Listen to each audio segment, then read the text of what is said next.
Desde el Centro de Conferencias de la Manzana del Templo de Salt Lake City, esta es la Conferencia General Anual número 182 de la Iglesia de Jesucristo de los Santos de los Últimos Días. Los oradores han sido seleccionados de entre las autoridades generales y los oficiales generales de la Iglesia. La música para esta sesión está a cargo del Coro del Tabernáculo Mormón.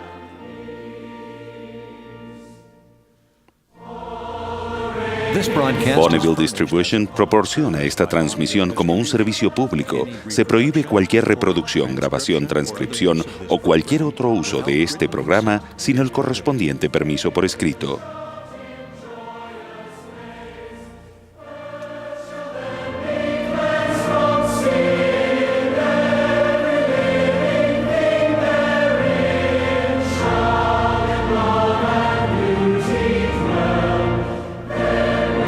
El presidente Henry B. Eyring, primer consejero de la primera presidencia de la Iglesia, dirigirá esta sesión. Hermanos y hermanas, les damos la bienvenida a la cuarta sesión de la Conferencia Anual número 182 de la Iglesia de Jesucristo de los Santos de los Últimos Días. El presidente Thomas S. Monson, quien preside esta conferencia, me ha pedido que dirija esta sesión. Hacemos llegar nuestro saludo y nuestras bendiciones a quienes participan de estos servicios en todo el mundo, a través de la radio, televisión, internet o transmisión vía satélite. Reconocemos a las autoridades generales y a los oficiales generales que están presentes esta mañana. La música de esta sesión estará a cargo del Coro del Tabernáculo, bajo la dirección de Mac Wilberg, con Clay Christiansen y Richard Elliott al órgano. El coro inició esta sesión cantando «Hijos del Señor, venid», y ahora nos deleitará con «Loor al Señor, al Todopoderoso». Después, el elder Brent H. Nielsen, de los 70, ofrecerá la primera oración.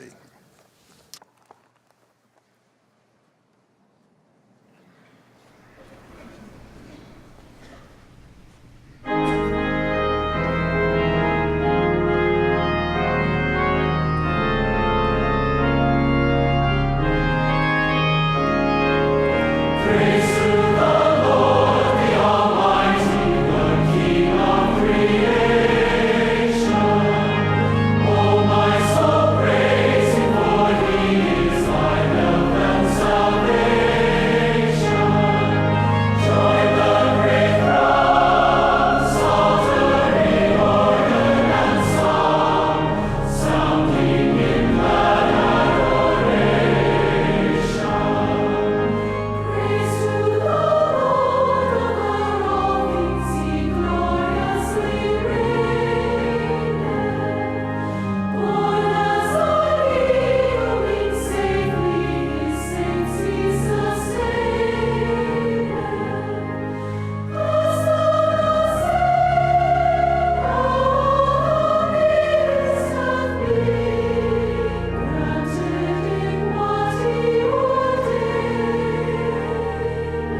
Our Father in heaven, we come before thee in prayer this morning, gathered throughout the world at the Nuestro Padre beginning Celestial, of this general conference. en esta mañana venimos Love thee, aquí, Father. en esta conferencia Acknowledge thy general. hand in the many blessings that thou hast Reconocemos tu given to mano us. en todas las cosas y todas las We are bendiciones grateful que for nos thy das. Son, Jesus Christ, Estamos for his agradecidos infinite por tu Hijo Jesucristo y su We express sacrificio our gratitude for expiatorio. the restoration of the gospel. Te agradecemos la restauración del Evangelio por tener apóstoles y profetas en estos días. We are especially grateful for this Estamos wonderful agradecidos Mormon Tabernacle especialmente choir. por este maravilloso coro del Tabernáculo Mormón y sus talentos. Please bless those who will teach us and Bendice a aquellos those que who will nos van a perform, that they enseñar will be guided and y a directed los que by the van a Spirit. hablarnos, que sean dirigidos por el Espíritu. Bless those of us who have come to learn, Bendícenos a aquellos que van that we will a have eyes to see and ears to escuchar, hear. para tener oídos That we para will know how to oír act y ojos para ver y and direct saber cómo thy actuar church, para direct our lives. guiar nuestra iglesia, pray nuestra for these vida. things Y estamos in the name of agradecidos Jesus por estas cosas y oramos por ellas en el nombre de Jesucristo. Amén.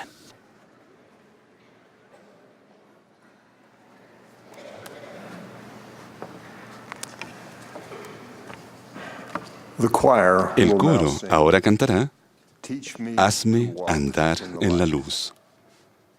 Después del coro, el presidente Dieter F. Uchtdorf, segundo consejero de la primera presidencia, se dirigirá a nosotros y a continuación lo hará el elder Russell M. Nelson del Quórum de los 12 Apóstoles. Inmediatamente después tendremos el gusto de escuchar del elder Ronald A. Rasband de la presidencia de los 70.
Gracias al coro del tabernáculo. Qué coro magnífico y qué inspiración nos proporciona. Mis queridos hermanos y hermanas, no hace mucho tiempo recibí una carta de una madre preocupada que rogaba que se hablara en una conferencia general sobre un tema que beneficiaría específicamente a sus dos hijos. Había surgido entre ellos una discordia y habían dejado de hablarse. La madre estaba desconsolada y en la carta me aseguraba que un mensaje de una conferencia general sobre ese tema haría que sus hijos se reconciliaran y todo volvería a la normalidad. El ruego sincero y franco de esa buena hermana fue nada más que una de las impresiones que he recibido en estos últimos meses de que debía decir hoy unas palabras sobre un tema que es cada vez de mayor preocupación, no solo para una madre afligida, sino para muchas personas en la Iglesia y ciertamente en el mundo. Me ha impactado la fe de esa madre amorosa en el hecho de que un discurso de conferencia general contribuiría a mejorar la relación entre sus hijos.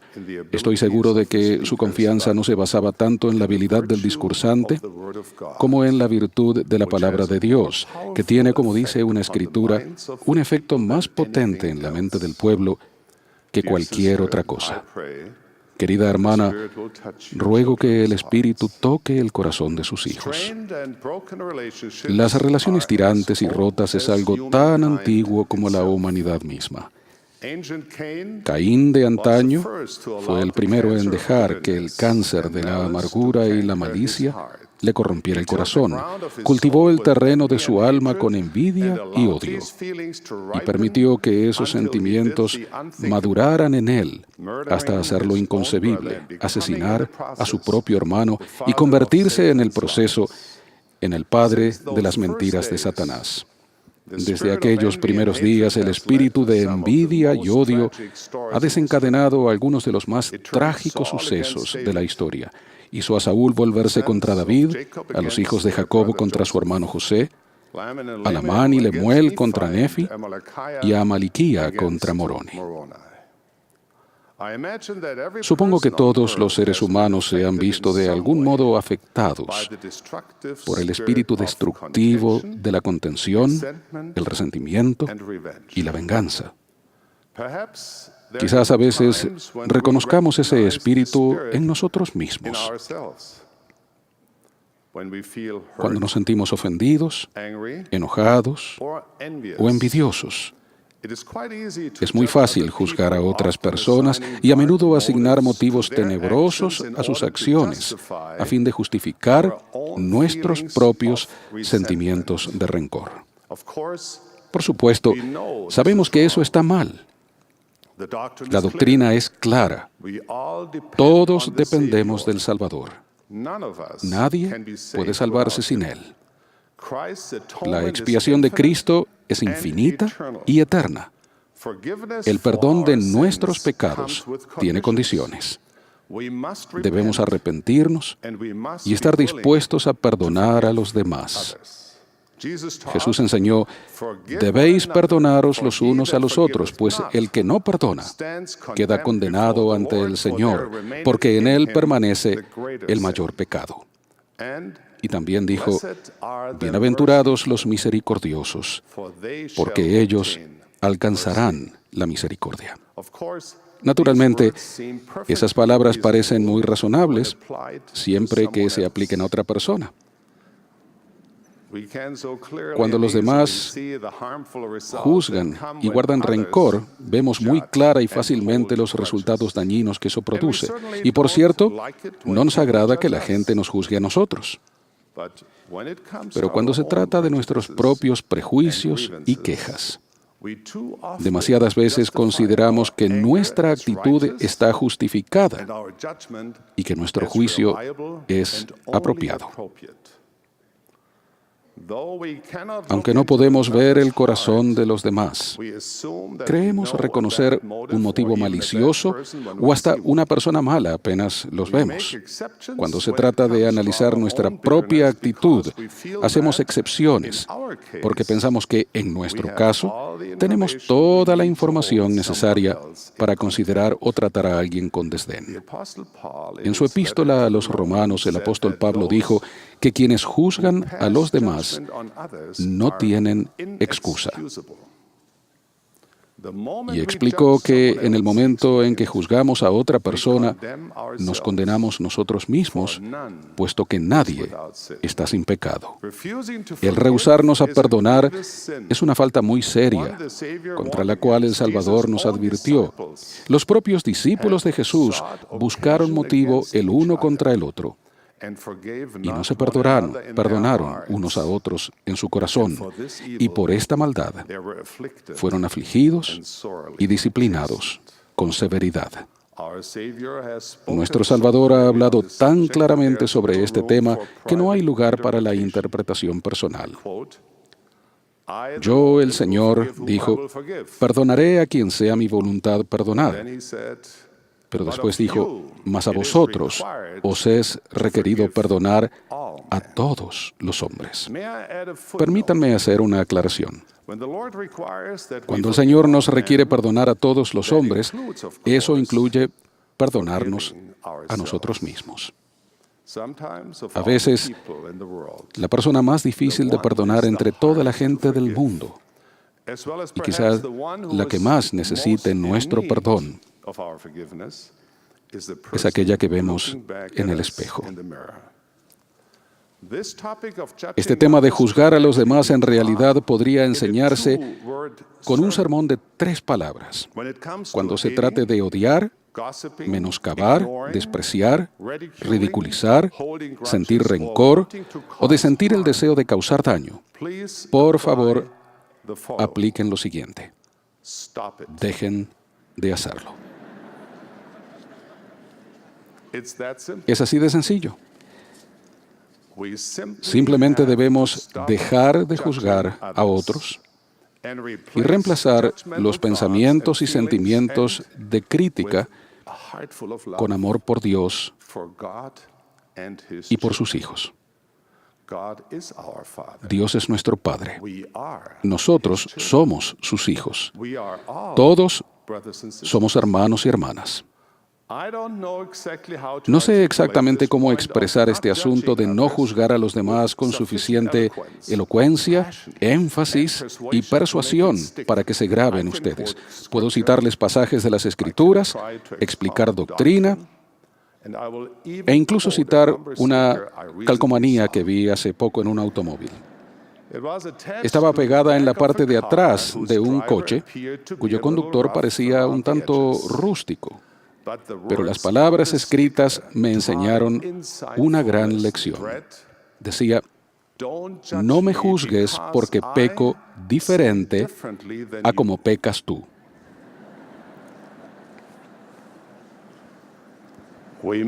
Debemos reconocer que todos somos imperfectos, que somos mendigos ante Dios. ¿No nos hemos todos en un momento u otro acercado sumisamente al trono de la misericordia y suplicado la gracia? ¿No hemos anhelado con toda la energía de nuestra alma recibir misericordia y ser perdonados por los errores y pecados que hemos cometido?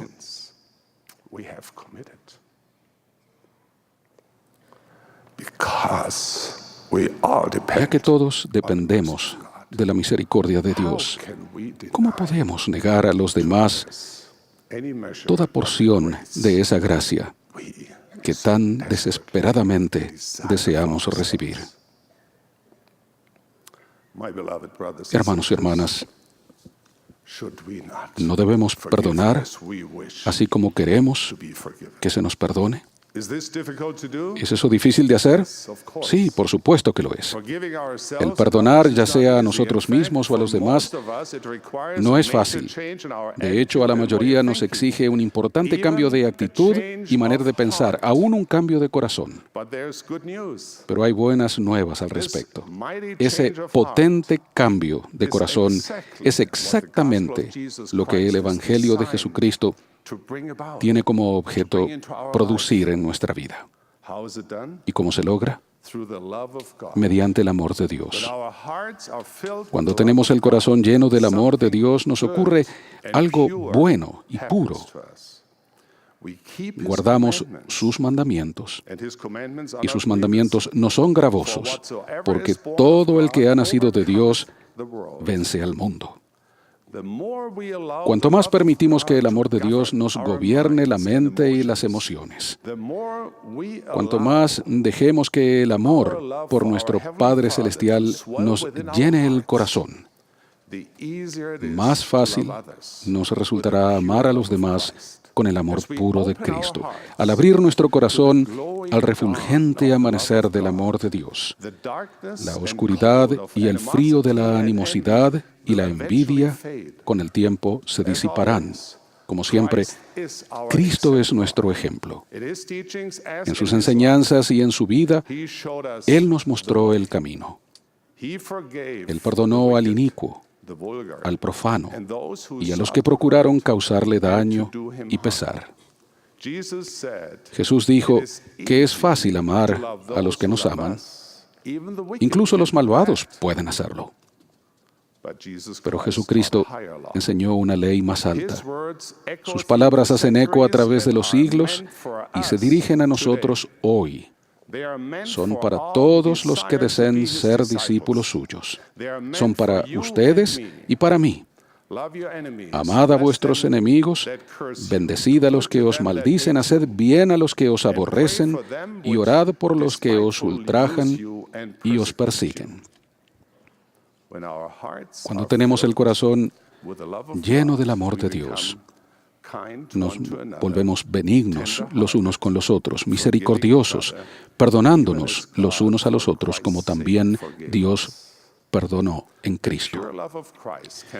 El amor puro del Señor quita de nuestros ojos las escamas del resentimiento y de la ira, dejándonos ver a los demás en la forma en que nuestro Padre Celestial nos ve a nosotros, como seres mortales imperfectos y con fallas que tenemos potencial y valía más allá de lo que nos es posible imaginar.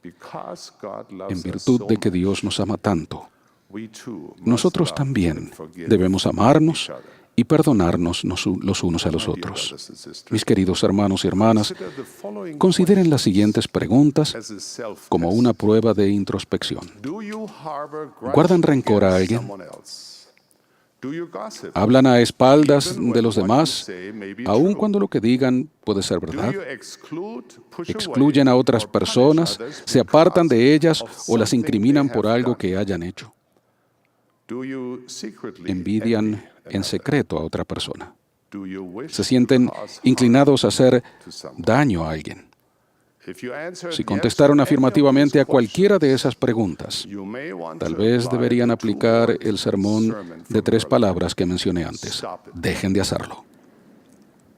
En un mundo lleno de acusaciones y enemistad es fácil juntar y arrojar piedras.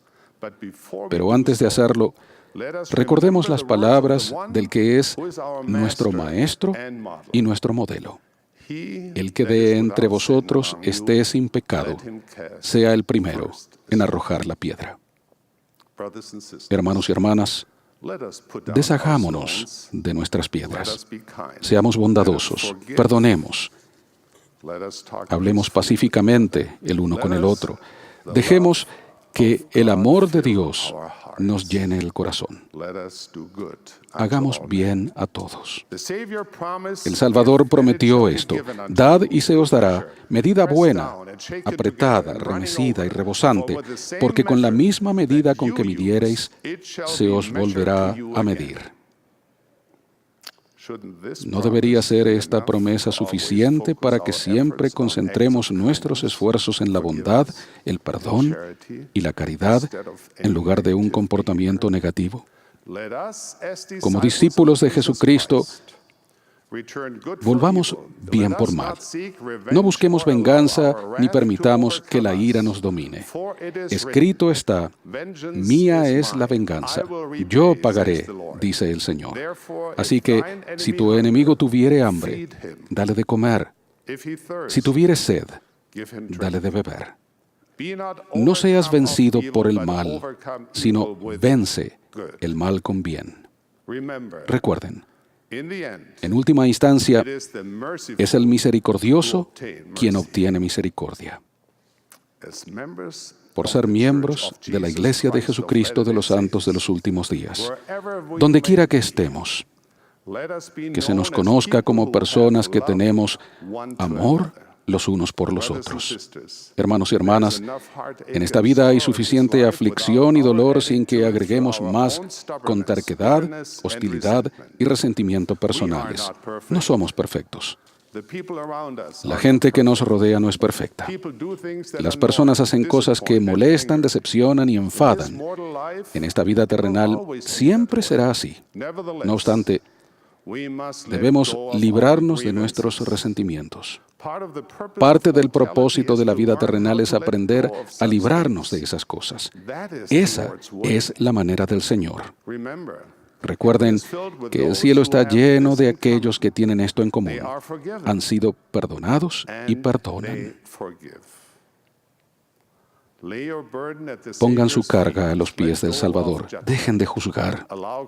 Permitan que la expiación de Cristo los cambie y les sane el corazón. Ámense los unos a los otros. Perdónense los unos a los otros. Los misericordiosos obtendrán misericordia. De esto testifico, en el nombre de aquel que amó tanto y tan completamente, que dio su vida por nosotros, sus amigos. En el nombre de Jesucristo. Amén.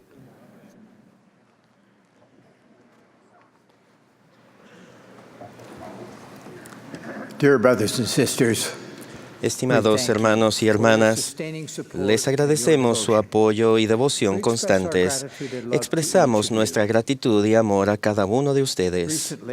Hace poco, mi esposa y yo disfrutábamos de la belleza de los peces tropicales en un pequeño acuario privado. Los peces, con vívidos colores y una variedad de formas y tamaños, iban y venían. Le pregunté a la encargada que estaba cerca, ¿quién alimenta a estos hermosos peces? Ella respondió, lo hago yo. Entonces pregunté, ¿le han agradecido ellos alguna vez? Ella contestó, todavía no. Pensé en algunas personas que conozco que son tan ajenas a su Creador y a su verdadero pan de vida. Viven día a día sin ser conscientes de Dios y de su bondad para con ellos. ¿Cuánto mejor sería si todos pudiéramos ser más conscientes de la providencia y del amor de Dios y expresar esa gratitud hacia Él? Amón enseñó, demos gracias a Dios porque Él obra rectitud para siempre. Nuestro nivel de gratitud es una medida de nuestro amor por Él. Dios es el Padre de nuestros espíritus. Él tiene un cuerpo glorificado y perfecto de carne y huesos. Vivíamos con Él en los cielos antes de que naciéramos. Y cuando nos creó físicamente, fuimos creados a la imagen de Dios, cada uno con un cuerpo personal. Piensen en nuestro sustento físico. Es un regalo del cielo. Las necesidades de aire, comida y agua, todas ellas vienen a nosotros como regalos de un amoroso Padre Celestial. La tierra fue creada para apoyar nuestra breve jornada en la mortalidad. Nacimos con la capacidad de crecer, amar, casarnos y criar familias. El matrimonio y la familia son ordenados por Dios. La familia es la unidad social más importante en el tiempo y en la eternidad. Bajo el gran plan de felicidad de Dios, las familias pueden sellarse en los templos y prepararse para regresar a morar en su santa presencia para siempre. Eso es la vida eterna. Satisface los deseos más profundos del alma humana, los anhelos naturales de una asociación sin fin con los integrantes amados de la familia de uno. Somos parte de su propósito divino. Mi obra y mi gloria, él dijo, es llevar a cabo la inmortalidad y la vida eterna del hombre. Para lograr esos objetivos, de tal manera amó Dios al mundo que ha dado a su Hijo unigénito, para que todo aquel que en Él cree no se pierda, mas tenga vida eterna. Ese acto fue una manifestación suprema del amor de Dios, porque no envió Dios a su Hijo al mundo para condenar al mundo, sino para que el mundo sea salvo por Él. El aspecto central del plan eterno de Dios es la misión de su Hijo Jesucristo. Él vino para redimir a los hijos de Dios. Debido a la expiación del Señor, la resurrección o inmortalidad pasó a ser una realidad. Debido a la expiación, la vida eterna pasó a ser una posibilidad para todo aquel que cumpla los requisitos. Jesús lo explicó así: yo soy la resurrección y la vida. El que cree en mí, aunque esté muerto, vivirá. Y todo aquel que vive y cree en mí no morirá jamás. Por la expiación del Señor y su dádiva de la resurrección, por este sublime mensaje de Pascua, demos gracias a Dios. Nuestro Padre Celestial ama a sus hijos. Él ha bendecido a cada uno con dones físicos y espirituales. Permítanme hablar de cada uno de ellos. Cuando ustedes canten «Soy un hijo de Dios», piensen en el don de su cuerpo físico que Él les dio. Los muchos atributos admirables de su cuerpo atestiguan su propia naturaleza divina. Cada órgano de su cuerpo es un don maravilloso de Dios. Cada ojo tiene un lente que puede autoenfocarse. Los nervios y músculos controlan a los dos ojos para crear una imagen única tridimensional. Los ojos están conectados a la mente que registra lo que se divisa. Su corazón es una bomba increíble. Tiene 4 delicadas válvulas que controlan la dirección del flujo sanguíneo. Esas válvulas se abren y se cierran más de 100,000 veces por día, 36 millones de veces por año. Aún así, a menos que sean alteradas por una enfermedad, son capaces de soportar esa tensión casi indefinidamente. Piensen en el sistema de defensa del cuerpo. Para protegerlo de daños, percibe el dolor. En respuesta a la infección, genera anticuerpos. La piel brinda protección y advierte en contra del daño que podrían ocasionar el calor o el frío excesivos. El cuerpo renueva sus propias células muertas y regula los niveles de sus propios ingredientes vitales. El cuerpo cicatriza las laceraciones, los moretones y los huesos fracturados. Su capacidad para la reproducción es otro don sagrado de Dios. Debemos recordar que no se requiere un cuerpo perfecto para lograr nuestro destino divino. De hecho, algunos de los espíritus más dulces se hospedan en cuerpos débiles o imperfectos. A menudo, la gente que tiene dificultades físicas desarrolla una gran fortaleza espiritual precisamente debido al desafío que afronta. Cualquiera que estudie las funciones del cuerpo humano seguramente ha visto a Dios obrando en su majestad y poder. Puesto que el cuerpo es gobernado por la ley divina, cualquier curación viene por obediencia a la ley sobre la cual esa bendición se basa. Aún así, algunas personas piensan erróneamente que estos maravillosos atributos físicos ocurrieron por casualidad o resultaron de una gran explosión en algún lugar. Pregúntense, ¿podría una explosión en una imprenta producir un diccionario? La posibilidad es de lo más remota, pero si así fuera, nunca podría curar sus páginas rotas o imprimir sus propias ediciones nuevas.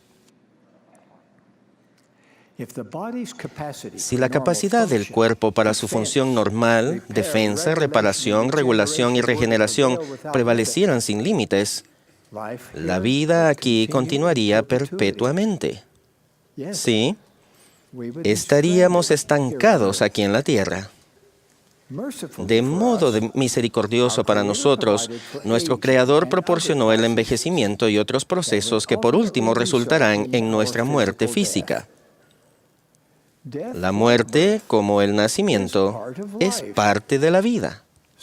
Las Escrituras enseñan que no era prudente que el hombre fuera rescatado de esta muerte temporal, porque esto habría destruido el gran plan de felicidad. Regresar a Dios mediante el portal que llamamos muerte es un gozo para aquellos que le amamos y estamos preparados para reunirnos con Él. Por último, el tiempo vendrá cuando cada espíritu y cuerpo serán reunidos otra vez en perfecta forma. Los miembros, así como las coyunturas, serán restaurados a su perfecta forma para nunca más estar separados. Por estos dones físicos, demos gracias a Dios. Así de importante como es, el cuerpo sirve como un tabernáculo para nuestro espíritu eterno. Nuestros espíritus existían en el mundo premortal y continuarán viviendo después que muera el cuerpo. El espíritu proporciona al cuerpo de animación y personalidad.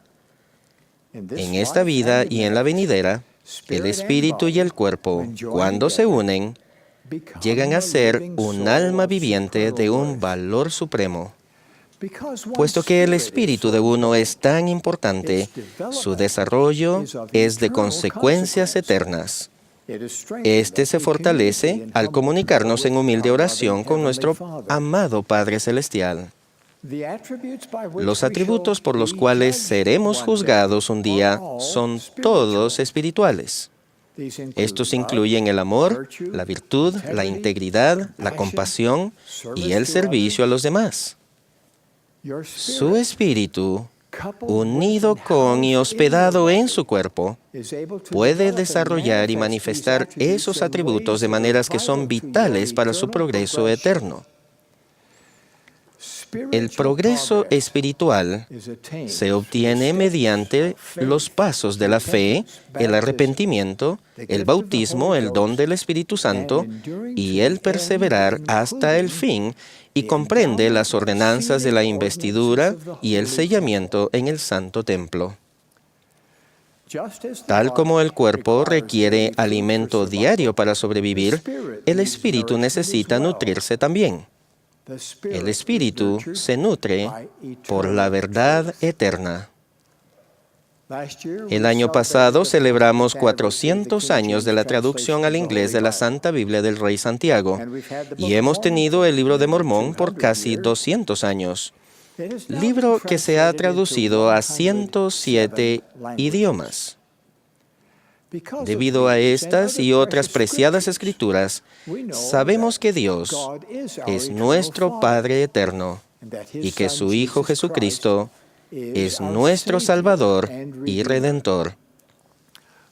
Por estos dones espirituales, demos gracias a Dios. Sabemos que los profetas de muchas dispensaciones, tales como Adán, Noé, Moisés y Abraham, todos enseñaron sobre la divinidad de nuestro Padre Celestial y de Jesucristo. Nuestra dispensación actual fue presentada por el Padre Celestial y Jesucristo cuando ellos se le aparecieron al profeta José Smith en 1820. La iglesia fue organizada en 1830. Ahora, 182 años más tarde, permanecemos bajo convenio para llevar el Evangelio a toda nación, tribu, lengua y pueblo. Al hacerlo, tanto los que lo predican como los que lo reciben serán bendecidos. Nuestra es la responsabilidad de enseñar a los hijos de Él y de despertarlos al conocimiento de Dios. Hace tiempo, el rey Benjamín dijo: creed en Dios, creed que Él existe y que creó todas las cosas tanto en el cielo como en la tierra. Creed que Él tiene toda sabiduría y todo poder tanto en el cielo como en la tierra. Creed que debéis arrepentiros de vuestros pecados y abandonarlos y humillarnos ante Dios. Y pedid con sinceridad de corazón que Él os perdone. Y ahora bien, si creéis todas estas cosas, mirad que las hagáis. Dios es el mismo ayer, hoy y para siempre, pero nosotros no. Cada día, nuestro es el reto de acceder al poder de la expiación, de manera que podamos cambiar verdaderamente, ser más como Cristo y calificar para el don de la exaltación y vivir eternamente con Dios, con Jesucristo y nuestras familias. Por esos poderes, privilegios y dones del Evangelio, demos gracias a Dios. Testifico que Él vive, que Jesús es el Cristo y que esta es su iglesia, restaurada en estos últimos días para obtener su destino eterno. Hoy somos guiados por el presidente Thomas S. Monson, a quien amamos y sostenemos con todo nuestro corazón, así como sostenemos a sus consejeros y a los 12 apóstoles como profetas, videntes y reveladores. De eso testifico en el nombre sagrado de Jesucristo. Amén.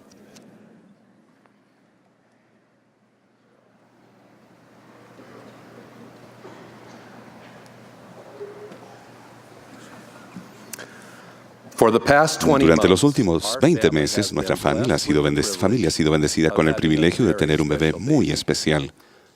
El pequeño Paxton, nuestro nieto, nació con una eliminación cromosómica parcial muy inusual, un trastorno genético que literalmente lo distingue de entre cientos de millones de personas. Cuando Paxton nació, nuestra hija y su marido empezaron una trayectoria que les cambió la vida. Esa experiencia se ha convertido en una prueba para aprender lecciones especiales vinculadas a la eternidad.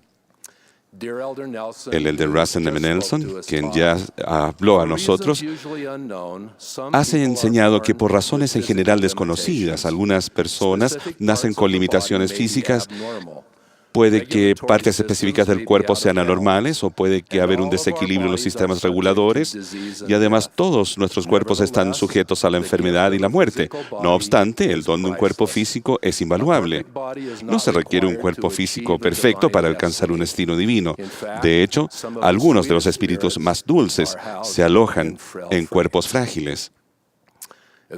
Finalmente, vendrá el tiempo cuando cada espíritu y cuerpo serán reunidos en su perfecta forma. Los miembros, así como las coyunturas, serán restaurados a su propia forma.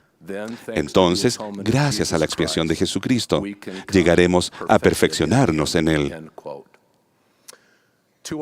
Todos los que tengas retos, dudas, desilusiones y angustias con un ser querido, sepan esto: nuestro Padre Celestial ama al que padece la aflicción y los ama a ustedes con amor infinito y compasión eterna.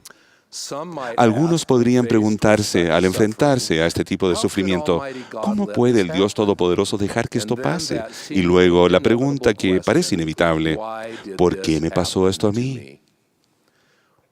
¿Por qué debemos pasar por enfermedades y hechos que ocasionan discapacidad, que hacen que preciados miembros de la familia partan prematuramente o alargan sus años en el dolor? ¿Por qué existen los pesares? En esos momentos podemos considerar el gran plan de felicidad de nuestro Padre Celestial. Ese plan, al presentarse en la vida preterrenal, causó nuestro regocijo. En pocas palabras, esta vida es la capacitación para la exaltación eterna, y ese proceso implica pruebas y dificultades. Siempre ha sido así, y nadie está exento. Confiar en la voluntad de Dios es fundamental para nuestro estado mortal. Con fe en Él, nos valemos de la expiación de Cristo en momentos en que las interrogantes son muchas y las respuestas son pocas. Después de su resurrección, cuando visitó las Américas, nuestro Salvador Jesucristo nos hizo a todos esta invitación. ¿Tenéis enfermos entre vosotros? Traedlos aquí. ¿Tenéis cojos, o ciegos, o lisiados, o mutilados, o leprosos, o atrofiados, o sordos, o quienes estén afligidos de alguna manera? Traedlos aquí, y yo los sanaré. Porque tengo compasión de vosotros, mis entrañas rebosan de misericordia. Y sucedió que cuando hubo hablado así, toda la multitud, de común acuerdo, se acercó con sus enfermos y sus afligidos, y sus cojos, y sus ciegos, y sus mudos, y todos los que padecían cualquier aflicción, y los sanaba a todos, según se los llevaban. Se puede hallar gran fortaleza en las palabras, toda la multitud se acercó. Es decir, todos, hermanos y hermanas, todos afrontamos dificultades, y después la frase, que padecían cualquier aflicción. Todos nos sentimos identificados, ¿no es así?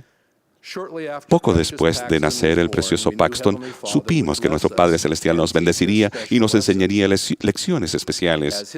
Cuando su padre y yo pusimos nuestros dedos sobre su cabecita, en la primera de muchas bendiciones del sacerdocio, las palabras del 9º capítulo de Juan vinieron a mi mente, para que las obras de Dios se manifestasen en él. Definitivamente las obras de Dios se están manifestando por medio de Paxton. Estamos aprendiendo paciencia, fe y gratitud por medio del bálsamo del servicio, de las interminables horas de intensas emociones, de las lágrimas de empatía y de las oraciones y expresiones de amor a favor de seres queridos que tienen necesidad, especialmente Paxton y sus padres. El presidente James F. Faust dijo, «Siento gran estimación por los padres que sobrellevan y superan estoicamente su angustia y su dolor por un hijo que ha nacido con o desarrollado una seria enfermedad física o mental. Angustia y dolor que muchas veces se prolongan a lo largo de toda la vida de los padres o del hijo. A menudo los padres tienen que prestar día y noche atención constante y sobrehumana. Los brazos y el corazón de muchas madres han dolido sin cesar por años, dando consuelo y aliviando el sufrimiento de su hijo especial. Como se describe en Mosiah, hemos sido testigos del amor puro del Salvador que se da a la familia de Paxton, un amor al alcance de todos. Y aconteció que las cargas que se imponían sobre Alma y sus hermanos fueron aliviadas. Sí, el Señor los fortaleció, de modo que pudieron soportar sus cargas con facilidad y se sometieron alegre y pacientemente a toda la voluntad del Señor. Una noche, en los primeros días de la vida de Paxton, estábamos en la unidad de cuidados intensivos neonatales del Primary Children's Medical Center en Salt Lake City, Utah. Maravillados por la atención abnegada e ininterrumpida que prestaban médicos, enfermeras y otros que lo cuidaban. Le pregunté a mi hija cómo íbamos a pagar todo eso y me atreví a calcular lo que costaría. Un médico que estaba cerca mío me dijo que mi cálculo era muy bajo y que la atención del pequeño Paxton costaría mucho más de lo que había calculado. Nos enteramos que la mayor parte del gasto de las atenciones de ese hospital se cubría gracias a generosas donaciones de tiempo y dinero de otras personas. Sus palabras me llenaron de humildad al pensar en el valor que tenía esa diminuta alma para aquellos que esmeradamente velaban por él.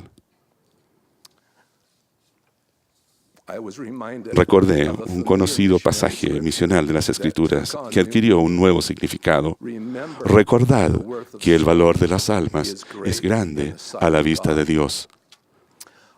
Lloré al pensar en el ilimitado amor que nuestro Padre Celestial y su Hijo Jesucristo tienen por cada uno de nosotros, mientras aprendía de una forma poderosa el valor que tiene un alma para Dios, tanto física como espiritualmente. La familia de Paxton ha descubierto que están rodeados de un sinnúmero de ángeles ministrantes celestiales y terrenales. Algunos han venido en silencio a ayudar cuando ha sido necesario y en silencio han partido. Otros han estado prestos con comida, para lavar la ropa, para recoger a los hermanitos, para llamar por teléfono con palabras de aliento y sobre todo para orar por Paxton. Así se aprendió otra lección especial. Si encontraran a una persona que se está ahogando, ¿le preguntarían si necesita ayuda? ¿O se lanzarían a las profundas aguas y salvarla? El típico ofrecimiento: avíseme si puedo ayudarle.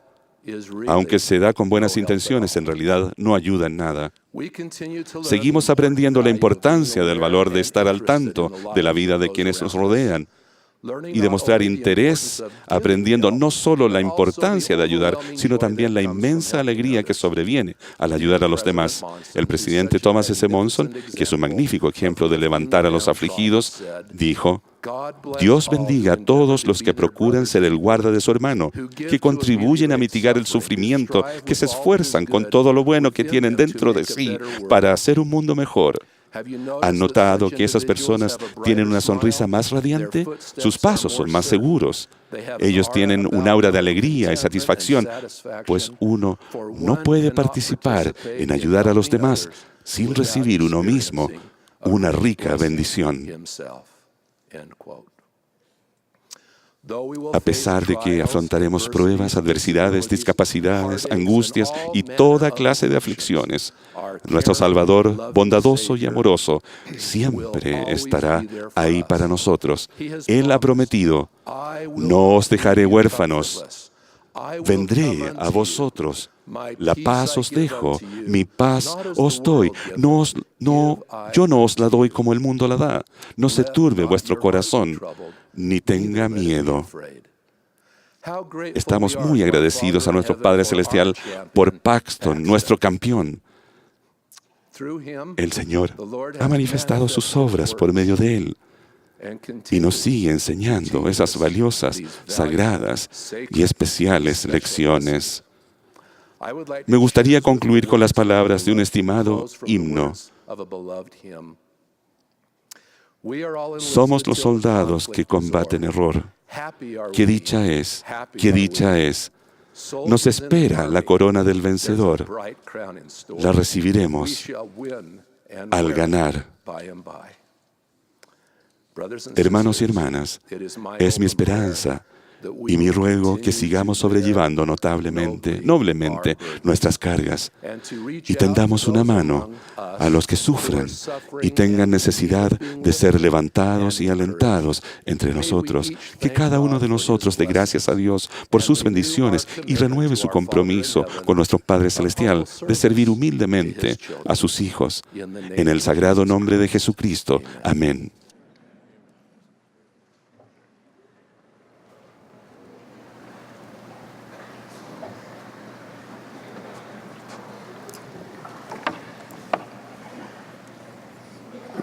El coro y la congregación ahora cantarán juntos a Cristo, Rey Jesús.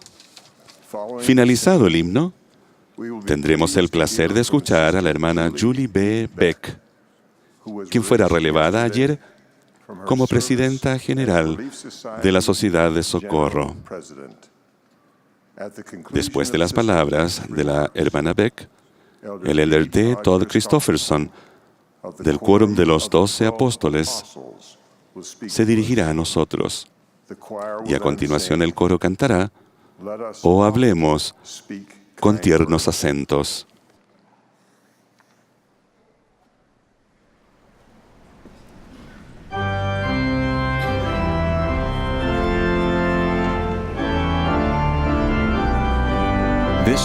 Esta es la Conferencia General Anual número 182 de la Iglesia de Jesucristo de los Santos de los Últimos Días.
Estoy agradecida por ese himno tan maravilloso. En años recientes he sentido la impresión de hablar acerca de la Sociedad de Socorro, sus propósitos y cualidades, su historia, su obra, la relación con los obispos y quórumes del sacerdocio de Melquisedec. Ahora me parece importante hablar de la visión que los profetas tienen de la Sociedad de Socorro. Así como los profetas del Señor enseñaron a los élderes y a los sumos sacerdotes sus propósitos y deberes, también compartieron su visión de las hermanas de la sociedad. A raíz de su consejo queda claro que los propósitos de la sociedad son aumentar la fe y la rectitud personales, fortalecer a las familias y los hogares y buscar ayuda, y ayudar a los necesitados, fe, familia y socorro. 3 sencillas palabras que expresan la visión que los profetas tienen para las hermanas de la Iglesia.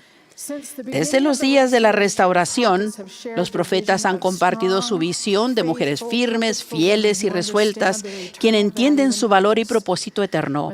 Cuando el profeta José estableció la sociedad, mandó a la primera presidenta que presidiera sobre esta sociedad en el cuidado de los pobres y satisfacer sus necesidades y atender los asuntos de la institución. La visión que tenía era de que fuera una sociedad selecta, separada de todas las iniquidades del mundo. Brigham Young, el segundo presidente de la Iglesia, instruyó a sus consejeros y a los 12 que pidieran que los obispos dispongan que las hermanas organicen sociedades femeninas en diversos barrios. Y agregó, algunos podrían pensar que esto es algo trivial, pero no lo es. Más tarde, el presidente Joseph F. Smith dijo que en comparación con las organizaciones del mundo, que son hechas por el hombre, la sociedad es divinamente organizada, autorizada, instituida y ordenada por Dios. El presidente Joseph Fielding Smith dijo a las hermanas que había recibido poder y autoridad para hacer muchas cosas. Declaró, ustedes son miembros de la más grandiosa organización de mujeres en el mundo, una que es parte vital del reino de Dios sobre la tierra y cuyo diseño y funcionamiento ayuda a sus miembros a obtener la vida eterna en el reino de nuestro Padre. Todos los años, miles de mujeres llegan a formar parte de este círculo de hermanas. Por lo tanto, donde quiera que viva y donde quiera que sirva la hermana, retiene su calidad de miembro en la sociedad de socorro. Debido a su importancia, la primera presidencia expresó su deseo de que las jóvenes empiecen su preparación para la sociedad mucho antes de que cumplan los 18 años. La sociedad no es un programa, es una parte oficial de la Iglesia del Señor, divinamente ordenada por Dios, para enseñar, fortalecer e inspirar a las hermanas en su objetivo en cuanto a fe, familia y el socorro. La sociedad es un modo de vida para las mujeres santos de los últimos días y su influencia se extiende más allá de una clase dominical o una reunión social. Sigue el modelo de las discípulas que sirvieron con Jesucristo y sus apóstoles en su iglesia antigua. Se nos ha enseñado que es tan obligatorio para la mujer el incorporar en su vida las virtudes inculcadas por la sociedad, como lo es para el hombre el implantar los modelos de carácter inculcados por el sacerdocio. Cuando el profeta José Smith organizó la sociedad, enseñó que debían socorrer al pobre y salvar almas. En el mandato de salvar almas, ellas fueron autorizadas para organizar y participar en una extensa esfera de influencia. La primera presidenta de la Sociedad de Socorro fue apartada para dar a conocer las Escrituras y enseñar, y todavía la sociedad enseña lo mismo en la Iglesia del Señor. Cuando José Smith dijo que la organización las prepararía para los privilegios, bendiciones y dones del sacerdocio, se abrió la puerta de la obra de salvación.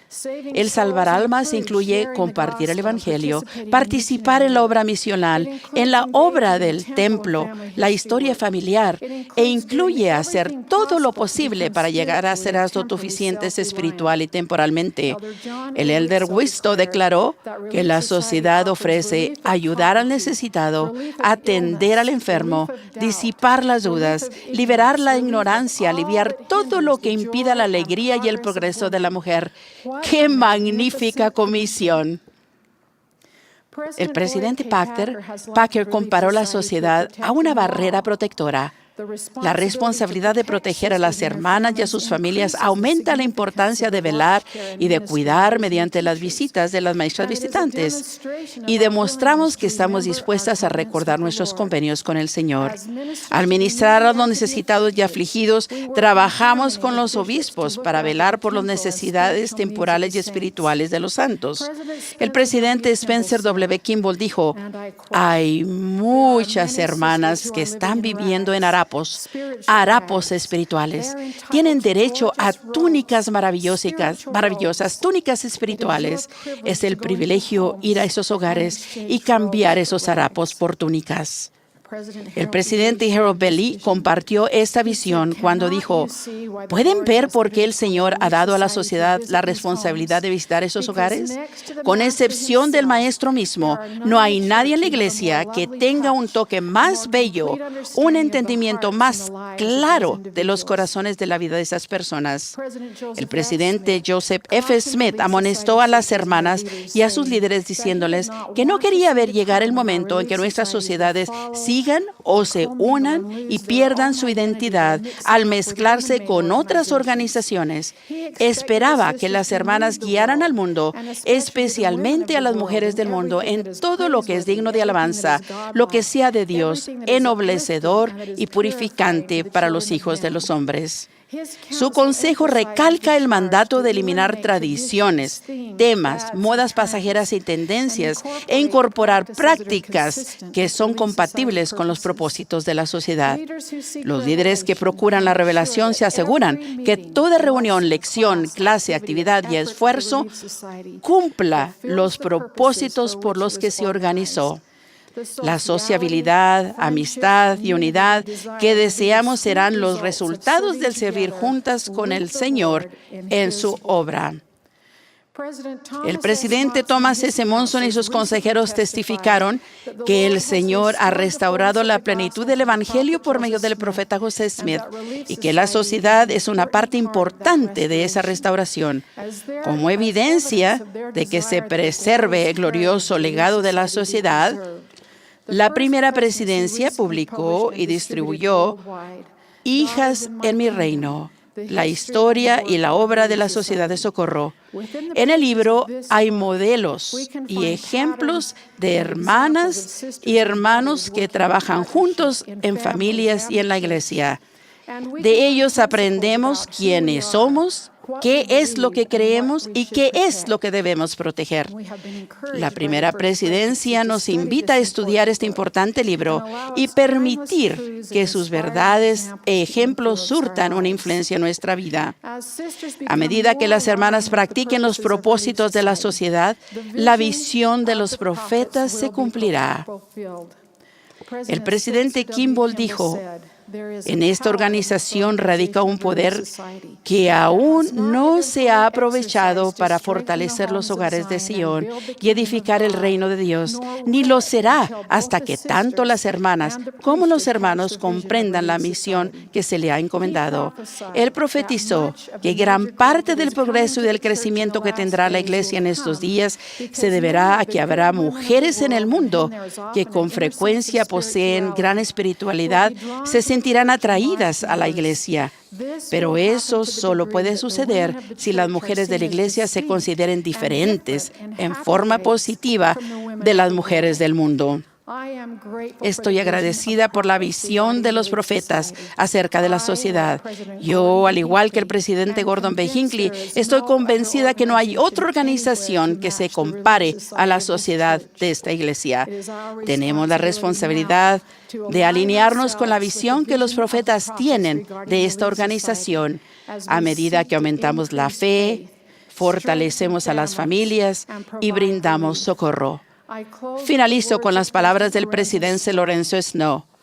El futuro de la sociedad es muy prometedor y será, conforme a la iglesia crezca, su campo de utilidad aumentará y será incluso más poderoso para el bien de lo que ha sido en el pasado. A las hermanas que ayudan a ampliar el reino de Dios, él dijo: así como han compartido estas labores, también compartirán en el triunfo de la obra y la exaltación y la gloria que el Señor dará a sus hijos fieles. También doy testimonio de esta visión en el nombre de Jesucristo. Amén.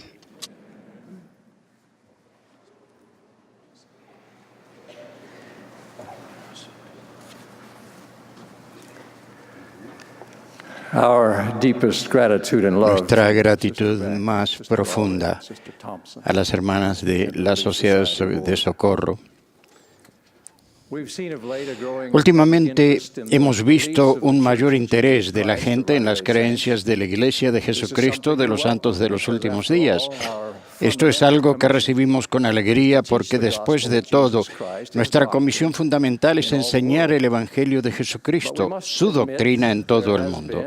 Pero debemos admitir que ha habido y aún existe cierta confusión en cuanto a nuestra doctrina y cómo está establecida. Este es el tema que deseo tratar hoy. En el meridiano de los tiempos, el Salvador enseñó su doctrina y los apóstoles lucharon tenazmente por preservarla contra una constante avalancha de tradiciones.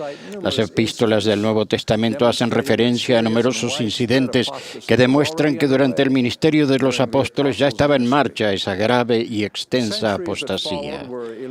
Los rayos de luz del Evangelio iluminaron la noche de la apostasía subsiguiente hasta que en el siglo XIX, una brillante aurora de restauración irrumpió en el mundo y el Evangelio de Jesucristo pleno y completo se encontró de nuevo sobre la tierra.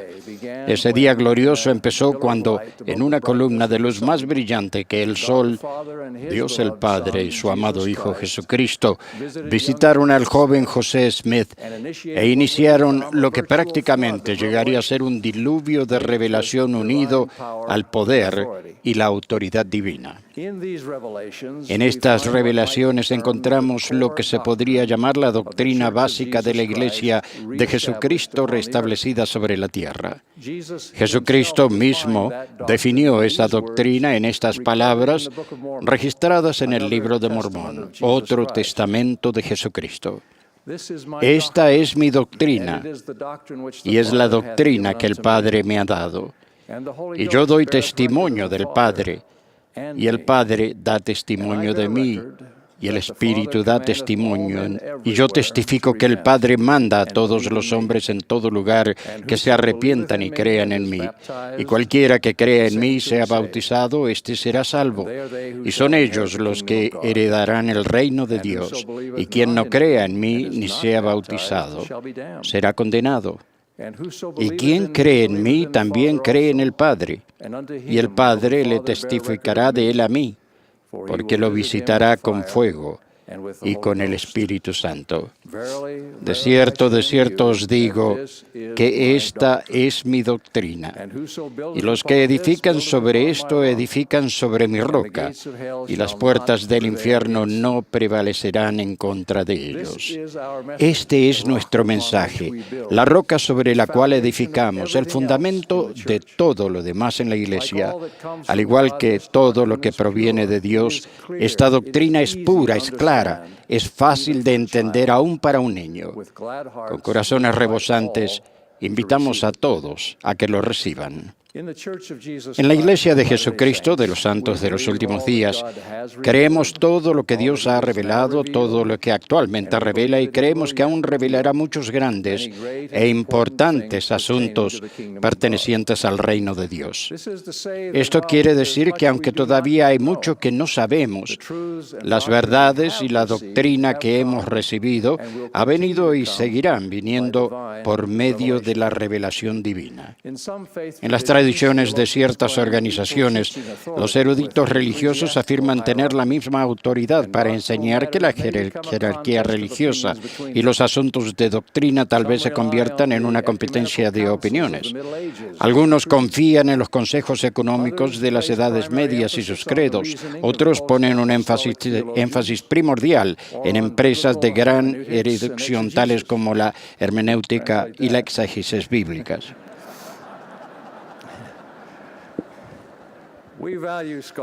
Valoramos la erudición que realza el entendimiento. Pero en la Iglesia hoy día, tal como en la antigüedad, el establecer la doctrina de Cristo o el corregir las desviaciones en cuanto a la doctrina es un asunto de revelación divina para aquellos que el Señor investe con autoridad apostólica. En 1954, el presidente J. Reuben Clark, consejero de la primera presidencia, habló sobre la forma en que se da a conocer la doctrina en la Iglesia y la función preeminente del presidente. Refiriéndose a los miembros de la primera presidencia y del quórum de los 12, él declaró: debemos tener presente que algunas de las autoridades generales Se les ha asignado un llamamiento especial, poseen un don especial, son sostenidos como profetas, videntes y reveladores, lo cual les da un don especial espiritual en relación con la enseñanza de la gente. Ellos tienen el derecho, el poder y la autoridad de dar a conocer la mente y la voluntad de Dios a su pueblo, estando sujetos al poder y a la autoridad absolutos del presidente de la Iglesia.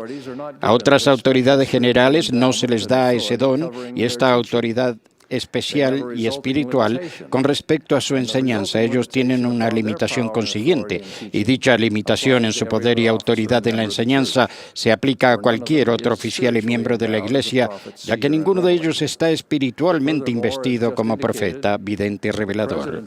Mas aún, como se ha indicado, el presidente de la Iglesia tiene además un don espiritual en este respecto, ya que él es el profeta, vidente y revelador para toda la Iglesia. ¿En qué forma revela el Salvador su voluntad y doctrina a los profetas, videntes y reveladores? Podrá actuar por medio de un mensajero o por su propia persona. Podrá hablar por su propia voz o por la voz del Santo Espíritu.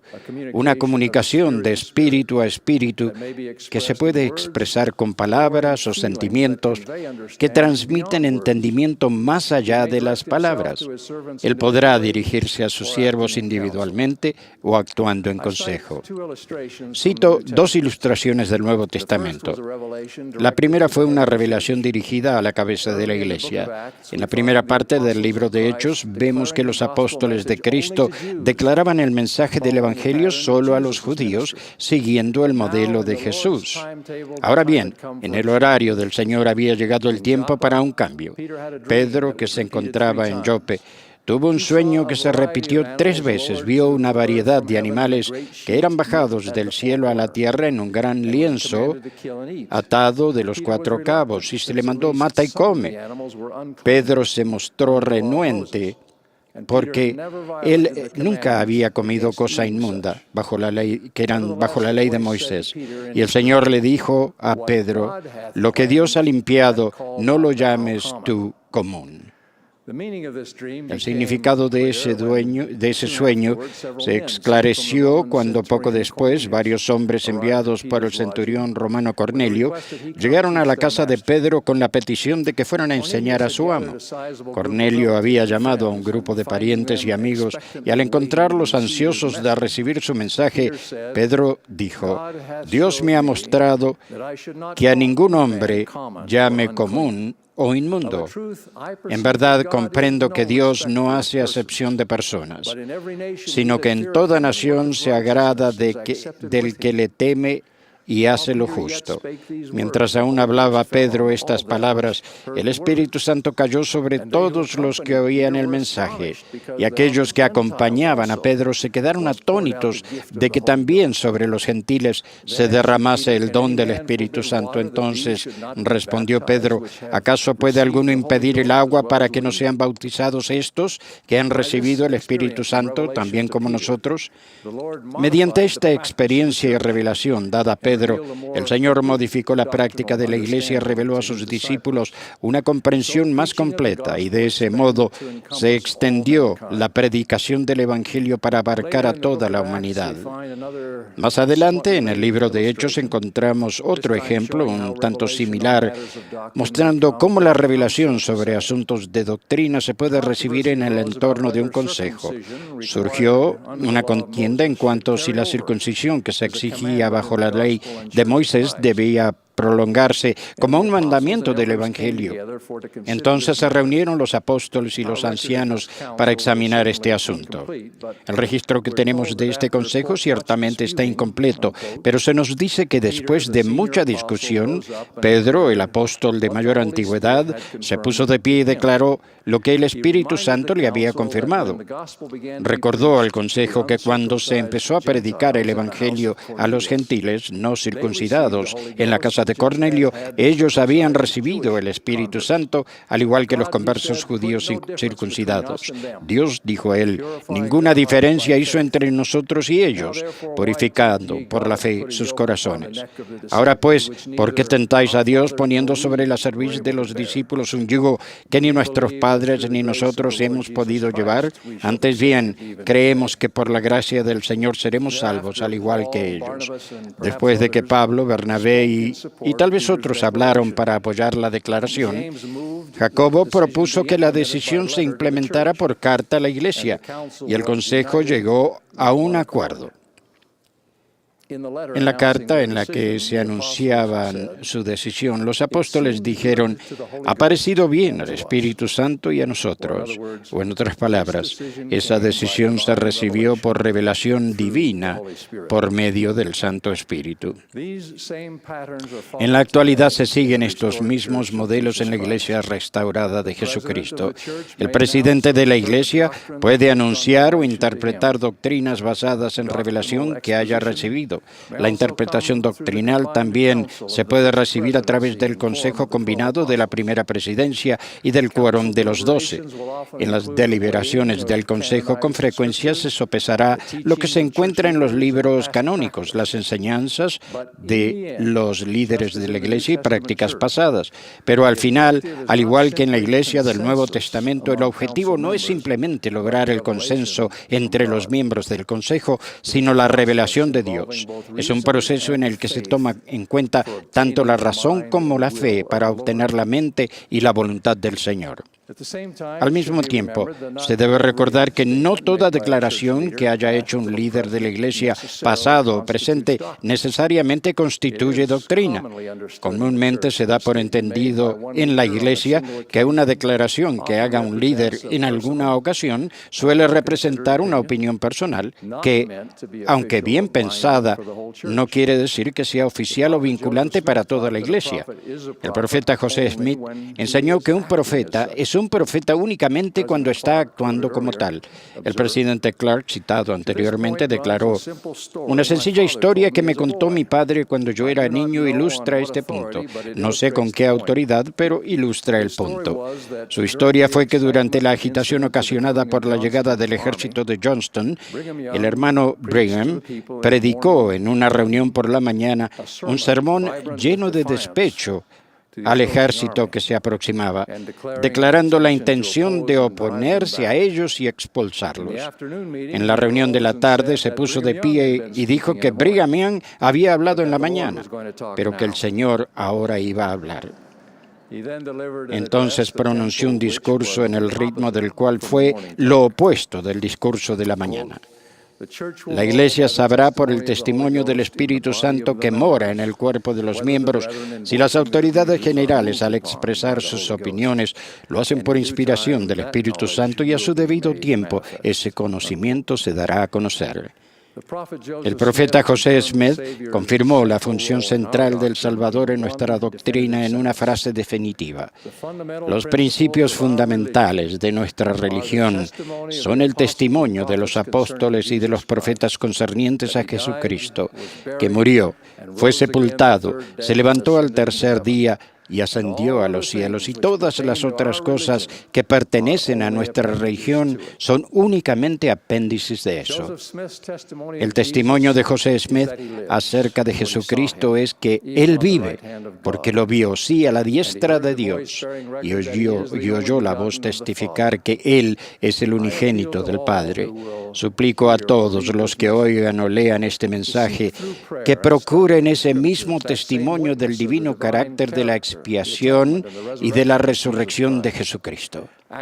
Acepten su doctrina mediante el arrepentimiento, el bautismo, y reciban el don del Espíritu Santo, y luego, a lo largo de su vida, sigan las leyes y los convenios del Evangelio de Jesucristo. Al acercarse nuestra celebración del día de la Pascua, expreso mi propio testimonio de que Jesús de Nazaret fue y es el Hijo de Dios, el mismo Mesías de las profecías antiguas. Él es el Cristo que sufrió en Getsemaní, que murió en la cruz y fue sepultado, y quien de verdad se levantó de nuevo el tercer día. Él es el Señor resucitado, mediante quien todos seremos resucitados y por medio de quien todos los que deseen podrán ser redimidos y exaltados en su reino celestial. Esta es nuestra doctrina, corroborando todos los testamentos anteriores de Jesucristo y pronunciados de nuevo para nuestro propio tiempo, en el nombre de Jesucristo. Amén.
Estamos agradecidos al coro del tabernáculo, sus directores y organistas, por la hermosa música que nos han brindado en esta mañana.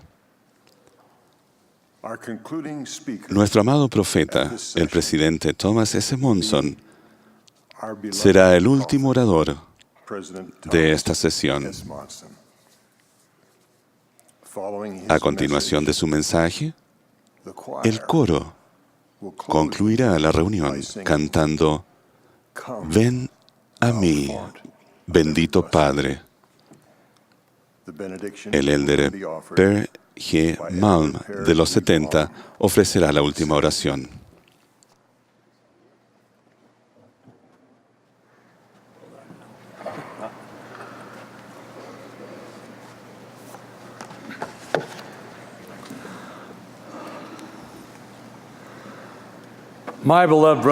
Mis queridos hermanos y hermanas, esta mañana deseo hablarles sobre las verdades eternas, esas verdades que enriquecerán nuestra vida y nos llevarán a salvo a nuestro hogar celestial. La gente anda apresurada por todas partes. Los veloces aviones llevan su preciosa carga humana por anchos continentes y vastos océanos debido a negocios, obligaciones, vacaciones o la visita a familiares. En los caminos de todas partes, carreteras, autopistas y rutas, pasan millones de automóviles ocupados por aún más millones de personas en lo que es una corriente interminable y por una multitud de razones, yendo de acá para allá en los asuntos de cada día. En ese andar vertiginoso de la vida, hacemos una pausa para la meditación y para pensar en las verdades eternas. Al compararlas con las verdades eternas, la mayoría de las preguntas e inquietudes de la vida cotidiana son más bien triviales. ¿Qué comeremos hoy? ¿De qué color pintaremos la sala? ¿Lo inscribimos a Johnny para jugar fútbol?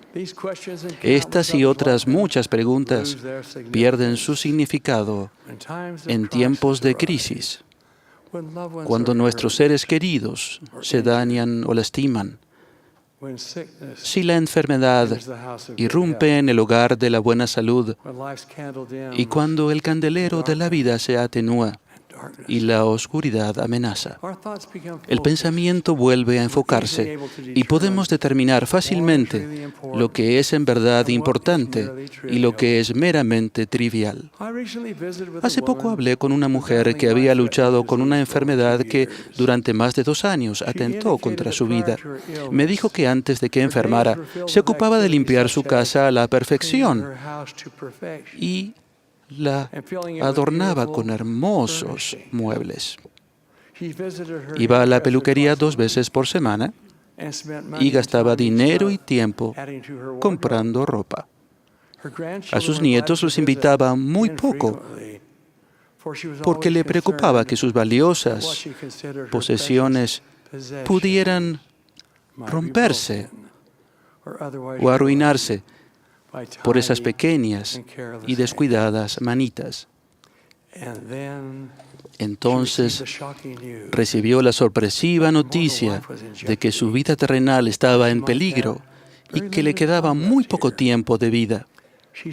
Dijo que cuando escuchó el diagnóstico del médico, supo de inmediato que pasaría el tiempo que le quedaba con la familia y los amigos, y con el Evangelio como la parte central de su vida, lo que representaba lo que era más valioso para ella. Esos momentos de claridad nos llegan tarde o temprano a todos, aunque no siempre mediante tan dramática circunstancia. Así vimos claramente lo que en verdad importa en nuestra vida y cómo debemos vivir. Dijo el Salvador: no os hagáis tesoros en la tierra, donde la polilla y el orín corrompen y donde ladrones minan y hurtan, sino haceos tesoros en el cielo, donde ni la polilla ni el orín corrompen y donde ladrones no minan ni hurtan. Porque donde esté vuestro tesoro, allí estará también vuestro corazón. En los momentos de honda reflexión o de gran necesidad, el alma del hombre se dirige al cielo, buscando una respuesta divina a las preguntas más importantes de la vida. ¿De dónde vinimos? ¿Por qué estamos aquí? ¿A dónde vamos después de dejar esta vida? Las respuestas a esas preguntas no se descubren en los libros académicos ni tampoco en Internet. Esas preguntas trascienden la vida mortal, abarcan la eternidad. ¿De dónde vinimos? Este interrogante lo piensa inevitablemente todo ser humano.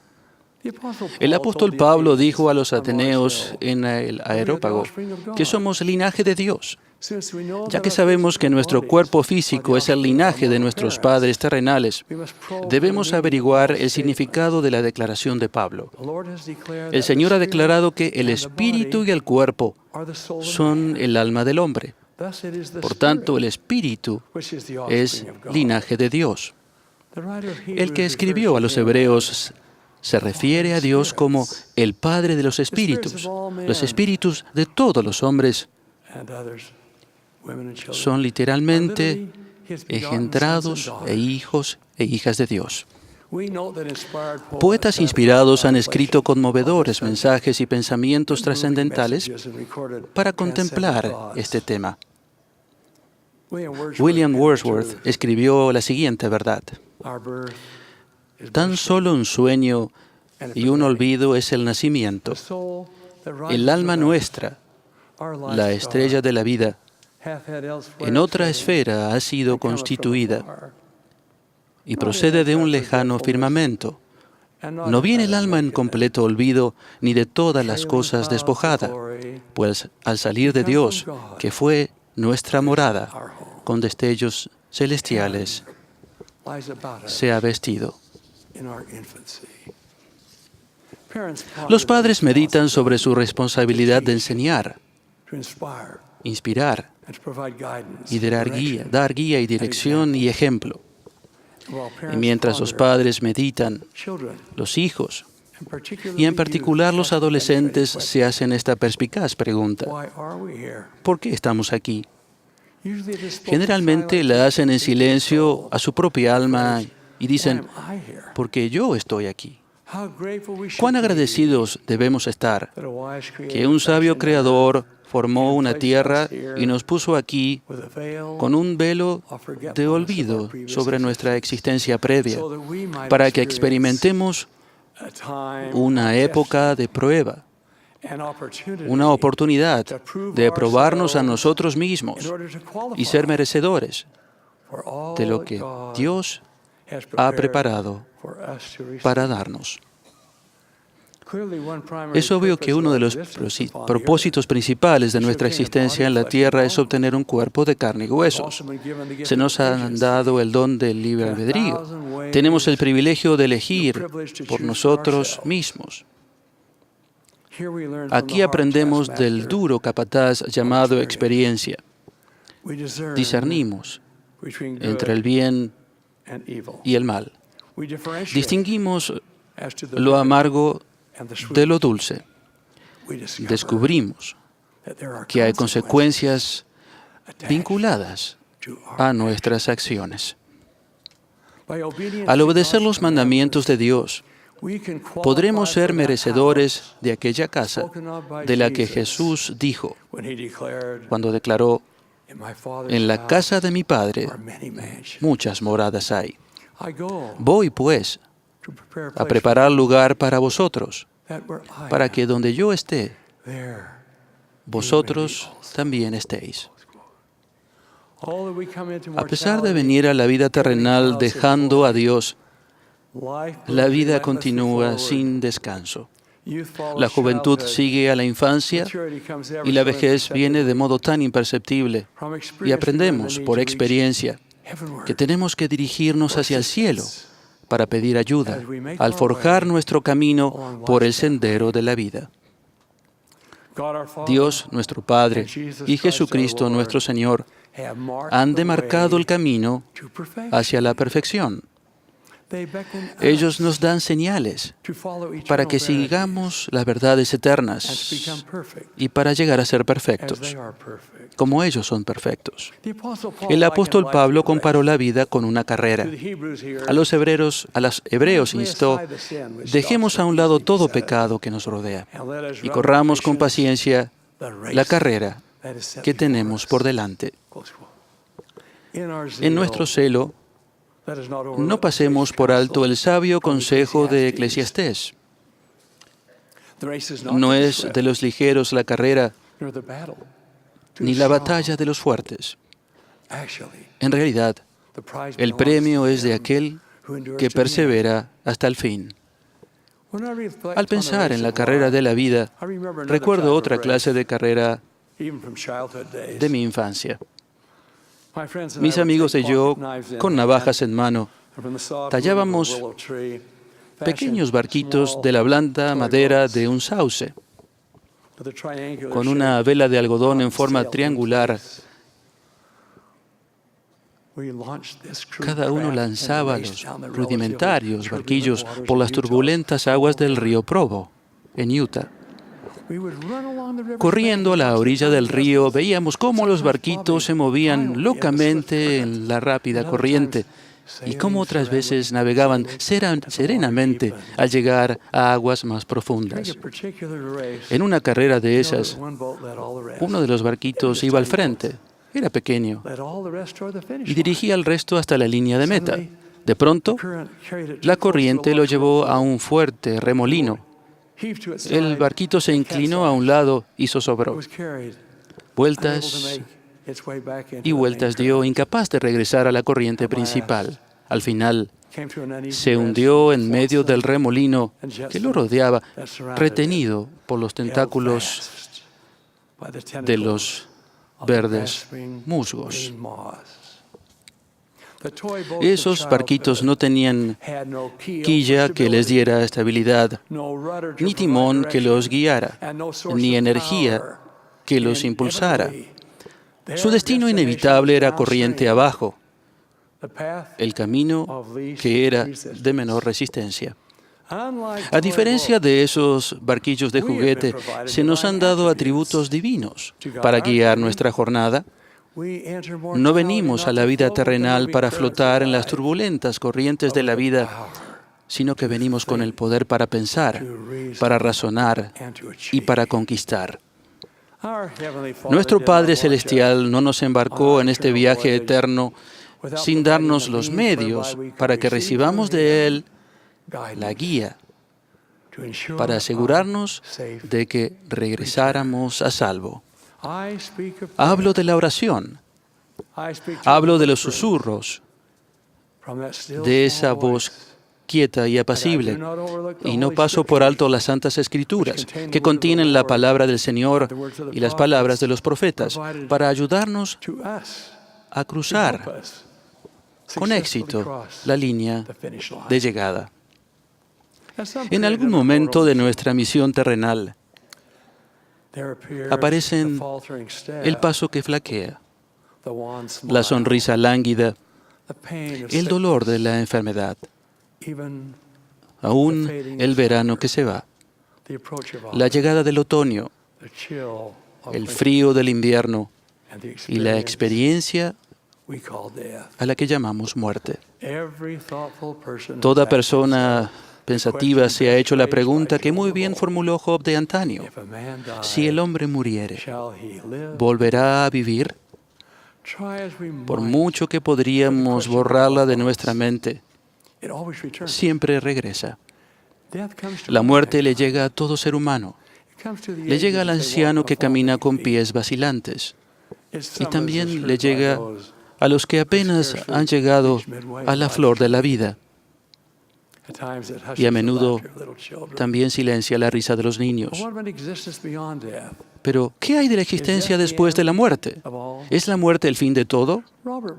En su libro Dios y mi prójimo, Robert Blatchford atacó con vigor las creencias cristianas que gozan de aceptación, tales como Dios, Cristo, la oración y en particular la inmortalidad. Aseguró osadamente que la muerte era el fin de nuestra existencia y que ninguno podría demostrar lo contrario. Entonces ocurrió algo sorprendente. Ese muro de escepticismo pronto se desmoronó, dejándolo desprotegido e indefenso. Lentamente empezó a volver a la fe que había ridiculizado y abandonado. ¿Qué fue lo que produjo ese profundo cambio en su actitud? La muerte de su esposa.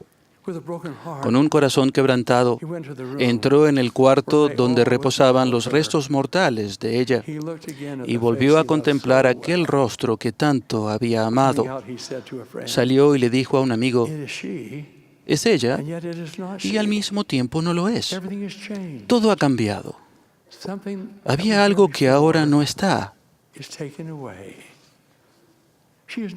No es la misma. ¿Qué puede faltar? Si no, es el alma. Más tarde escribió, la muerte no es lo que algunos imaginan.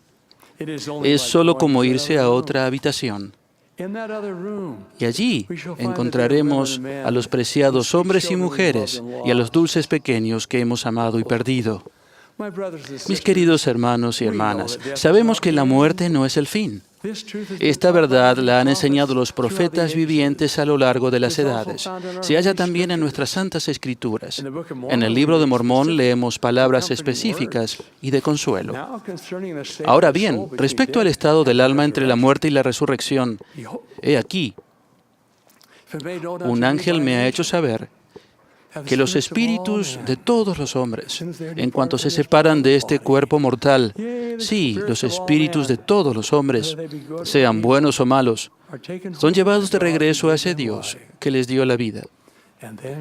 Y sucederá que los espíritus de los que son justos serán recibidos en un estado de felicidad que se llama paraíso, un estado de descanso, un estado de paz, donde descansarán de todas sus aflicciones y de todo cuidado y pena. Después que el Salvador fue crucificado y su cuerpo yació en el sepulcro durante 3 días, el Espíritu entró al cuerpo otra vez. La piedra se corrió y el Redentor resucitado salió, revestido con un cuerpo inmortal de carne y huesos. La respuesta a la pregunta de Job, si el hombre muriere, ¿volverá a vivir?, surgió cuando María y otras mujeres se acercaron al sepulcro y vieron a 2 varones con vestiduras resplandecientes que les dijeron, ¿por qué buscáis entre los muertos al que vive? No está aquí, sino que ha resucitado. Como resultado de la victoria de Cristo sobre la tumba, todos resucitaremos. Esta es la redención del alma. Pablo escribió, y hay cuerpos celestiales y cuerpos terrestres, mas ciertamente una es la gloria de los celestiales y otra la de los terrestres. Lo que procuramos es la gloria celestial. Es en la presencia de Dios donde deseamos morar. Es una familia eterna a la cual deseamos pertenecer. Tales bendiciones se ganan mediante una vida de esfuerzo, de búsqueda, de arrepentimiento y finalmente de éxito. ¿De dónde vinimos? ¿Por qué estamos aquí? ¿A dónde vamos después de esta vida? Estas preguntas universales no tienen por qué quedar sin respuesta. Desde lo más profundo de mi alma y con toda humildad testifico que esas cosas de las que he hablado son verdaderas. Nuestro Padre Celestial se regocija por quienes obedecen sus mandamientos. Le preocupa el niño perdido, el adolescente al que le cuesta obedecer, al joven descarriado, el padre negligente. Con gran ternura, el Maestro les habla a estos y en realidad a todos, diciendo, regresen, suban, entren, vuelvan a casa. Vengan a mí. En una semana celebraremos la Pascua. Nuestros pensamientos se volverán a la vida del Salvador, su muerte y su resurrección. Como testigo especial de Él, les testifico que Él vive y que espera nuestro regreso triunfante. Que ese regreso sea el nuestro. Ruego humildemente en su santo nombre, a saber, Jesucristo, nuestro Salvador y nuestro Redentor. Amén.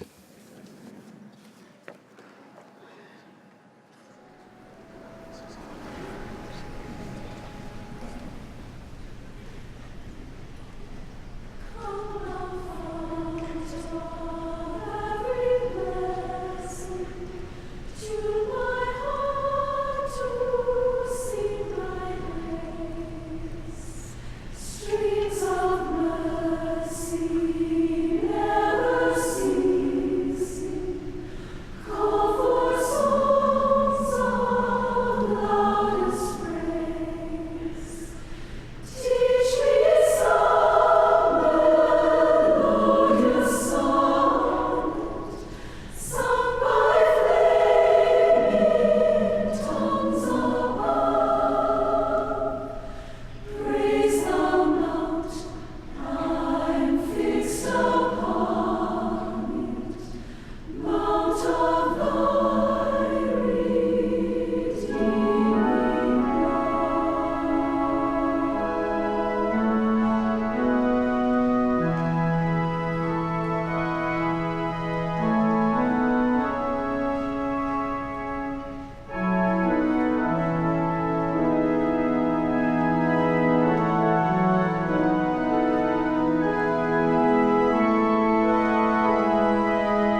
Our Heavenly Father, Nuestro Padre Celestial, estamos muy agradecidos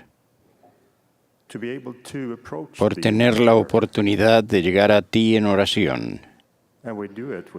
Y lo hacemos con reverencia en nuestros corazones, agradecidos por esta sesión extraordinaria de la Conferencia General, bajo la dirección de tu profeta, aún el presidente Thomas S. Monson y de la primera presidencia. Estamos agradecidos porque hemos estado en la presencia de apóstoles y profetas y por el conocimiento y el entendimiento que tenemos de que han recibido estos poderes para ser testigos de ti y poder hacerse cargo de la doctrina de Cristo. Estamos agradecidos por los mensajes que han sido dados durante esta sesión, por medio de la música y por medio de la palabra, y especialmente bajo la inspiración de tu Espíritu, que se comunicó y comunicó sus sentimientos y palabras a nosotros individualmente. Padre, ayúdanos en nuestras propias circunstancias a continuar trabajando para tratar de llegar a ser verdaderos discípulos tuyos, con el testimonio y que estabilice nuestras vidas y que nos pueda ayudar a ver las perspectivas eternas de todo lo que pertenece a esta tierra. Y te rogamos humildemente de que en nuestras propias circunstancias podamos pararnos como testigos de ti y del Evangelio mediante las palabras y mediante el ejemplo, y con poderes de convicción, para que todos podamos ofrecer en verdad y ser una luz ante el mundo. Te damos gracias nuevamente, Padre, y expresamos esta oración a ti en el sagrado nombre de Jesucristo. Amén.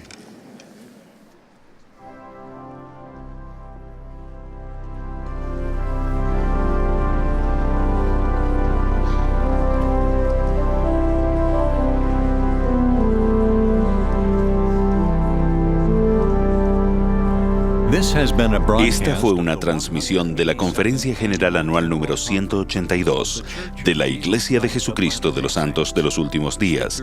Los oradores fueron seleccionados de entre las autoridades generales y los oficiales generales de la Iglesia. La música estuvo a cargo del coro del Tabernáculo Mormón. Bonneville Distribution ha proporcionado esta transmisión como un servicio público. Se prohíbe cualquier reproducción, grabación, transcripción o cualquier uso de este programa sin el correspondiente permiso por escrito.